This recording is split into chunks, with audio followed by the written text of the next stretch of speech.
PowerPoint, cours 12. Voyons maintenant comment animer votre diaporama. Ça n'est pas une obligation lorsque vous faites une présentation. Animer, ça veut dire que lorsque vous présenterez cette diapositive, vous pouvez faire en sorte qu'elle apparaisse fond blanc totalement, avec bien sûr le logo qui ne bouge pas puisqu'il est dans mon masque, mais que les textes les uns après les autres apparaissent et le tableau également. Donc par exemple ici, hop, je sélectionne ma diapositive et mon texte de ma diapositive et je clique sur l'onglet animation. Pour vous aider un petit peu, il est intéressant d'activer le volet animation, comme ça vous verrez sur votre droite ce qu'il en est des animations. Donc j'ai sélectionné mon texte. Encore une fois, comme pour les transitions, restez sur des choses sobres. Vous voyez que vous pouvez faire des choses assez impressionnantes, voir des formes, des effets, etc. Et ça peut être assez problématique aussi. Donc on peut rester sur du fondu, c'est très bien.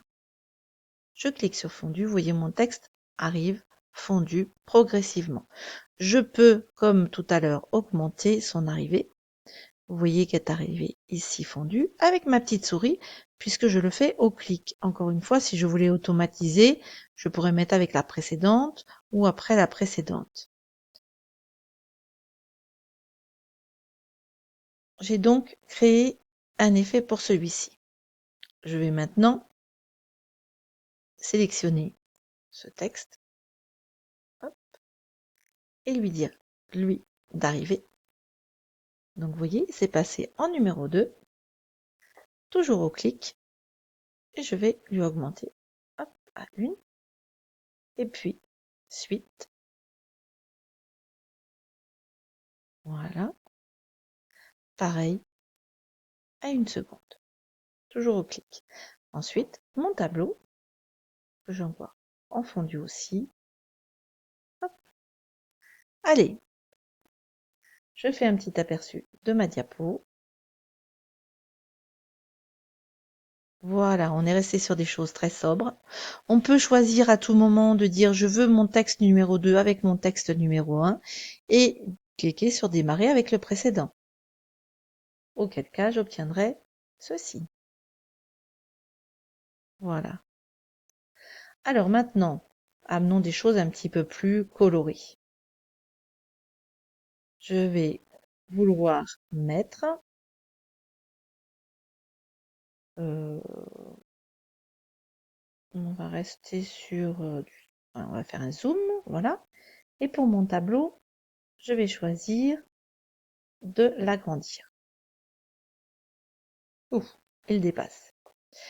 Je peux ensuite décider de rajouter une animation, c'est-à-dire que je veux rajouter une deuxième animation sur mon tableau. À ce moment-là, je clique sur ajouter une animation, comme son nom l'indique, et je vais lui faire la roue.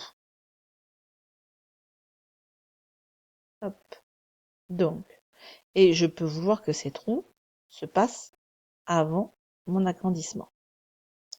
Voyons un aperçu. Voilà. Je peux également rajouter une diapo fin, tiens, par exemple. Voilà, je vais taper en gros. Cette zone, je vais la supprimer. Je vais descendre celle-ci. Je vais taper en gros ici. Le mot fin, que je vais grossir un peu. Hop, centrer. Espacer un petit peu. Voilà, encore augmenter. Voilà.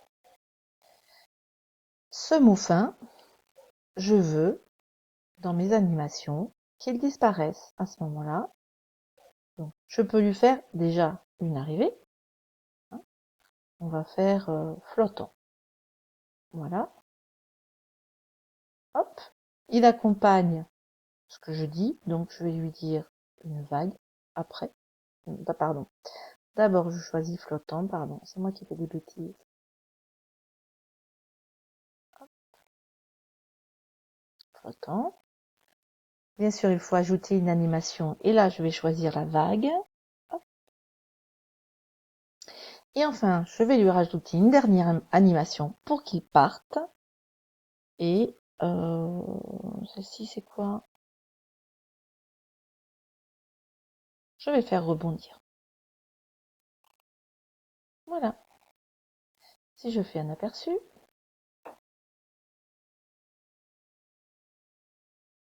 vous voyez comment vous pouvez animer vos diapositives. Je vais vous montrer encore une autre animation qui utilise, alors je vais prendre pour le graphique, qui utilise cette fois des formes. Ça va être quand même relativement laid, mais nous allons voir quand même ce que ça fait. Vous avez des petites étoiles, vous avez même des octogones, la lune, le cercle.